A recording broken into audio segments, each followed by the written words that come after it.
David Mayer de Rothschild, heir to the British arm of the Rothschild fortune, when we spoke to him. When I called Rothschild on the Order of the Planets, he just laughed, thinking the audience wouldn't get it. He continued to count on the population's ignorance and claimed that the global warming lobby has nothing to do with carbon taxes. I guess he hadn't spoken with his good personal friend, Al Gore. Global warming, the time for debate is over. I think what you have to realize is that being environmentally sensitive and making money aren't mutually exclusive. There's a lot of money to be made in addressing this issue. But you guys are gobbling up all the world's concern to just simply line your pockets and make kids read your book in schools and do all this. It's a business, just like you said, Rothschild. And it's not. Do you think I make any money out of this? It's the same thing. It's the same thing your your money-changing ancestors did. They're in Germany, Red Shield, and I'm calling you out, Red Shield. We know it's a scam. A pollution-based tax system, principally CO2. We're causing it mainly, vast majority of it. The consequences are bad and will be catastrophic unless we act. The polar ice caps of Mars are receding at several miles a year, much faster than ours, and that the moons of Saturn and Jupiter are melting. In fact, several of their moons were ice and are now liquid seas. Now, how are SUVs causing that, David Rothschild? That's because those planets are closer to the sun, my friend. No, Jupiter and Saturn are not closer to the sun. Neither is Mars. Yes, sir. I think you'll find, right, that the very simple matter, and what I wanted to say, and this is my final point, forget your taxation theory, because actually it's not taxation. Put a price on the carbon. A tax is the best way. Cap and trade can also do it. If there were a carbon-based tax, would there be a need for an economy-wide cap and trade system? They are not either or. We can do both. I am in favor of both.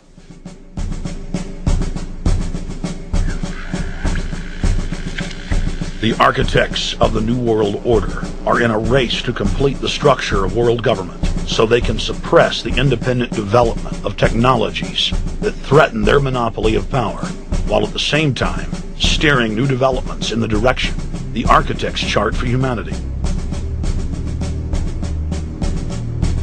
The technocrats call their governing system the final revolution, because in the past, empires were enforced militarily.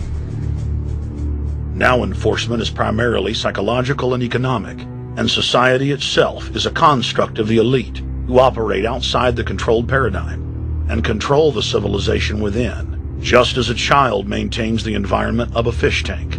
We are like lab rats, living out our entire existence, never questioning the confines of the cage or the scientist who experiment on us. New World Order engineers have hijacked human destiny. Its controllers have closely studied human behavior for more than 100 years and are now steering us with expert control, using our primitive drives and desires as levers. They have developed their mind control systems to the point of being able to control the average unconscious person like a car.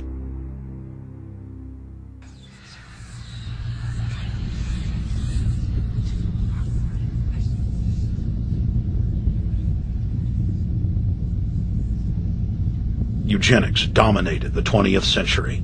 Its ruthless spirit has now metastasized into the fields of genetics, nanotech, and robotics. But that's not surprising. From their inception, all three disciplines have been dominated by eugenicists. The billionaire founder of Sun Microsystems, Bill Joy, courageously went public in 2000 to warn of a cancerous consensus among the technocratic elite that at best humanity would be completely enslaved by the year 2030, and at worst, mass extermination of everyone but the elite would take place. A who's who of the techno-elite are members of what is known as the transhumanist or post-humanist movement.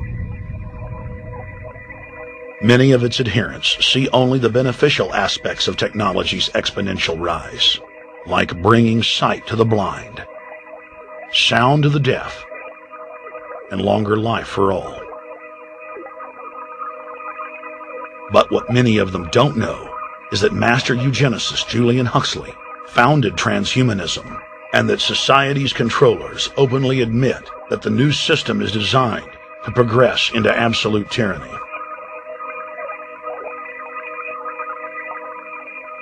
Leading transhumanist Ray Kurzweil boasts that technological advancements will allow those that can afford it to live forever, but admits that most won't be able to keep up with the new master race. The drive for world government is now all about who will control and have access to radical life extension systems. Biological evolution is too slow for the human species. Over the next few decades, it's going to be left in the dust. Transhumanists believe that they will attain the fountain of youth by merging with technology. Now, it may be within their reach. Decades ago, transhumanists said that if you did not accept augmentation or enhancements, you would no longer be able to get jobs. And now it's happening today. The elite who occupy the commanding heights of digital reality are suicidal nihilists. Suicidal nihilists know that there is no longer any substantive purpose to their willing, but they would always prefer to go on willing than not to act at all. They can very happily ally themselves with the notion of nuclear holocaust or perfect exterminism. Technology has become so powerful in its capacity for destruction that free humanity cannot afford to let psychopathic technocrats with delusions of grandeur repeat the mistakes of their forebears, because it is highly probable that this time they may destroy everything, including themselves, in their mad rush for godhood.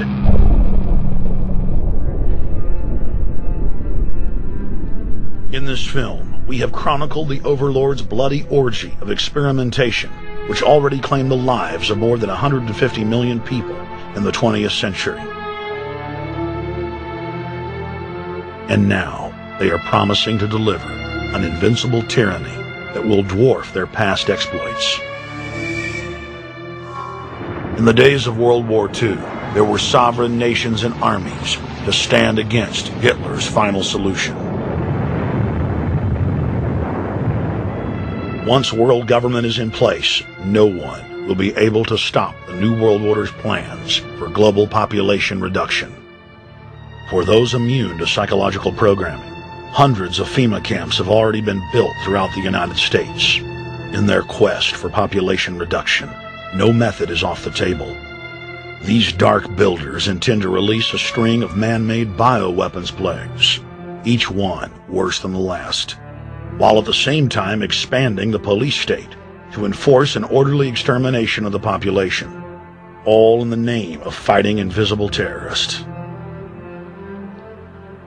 And the Georgia Guidestones stand today as a cold testament to the elite's sacred mission.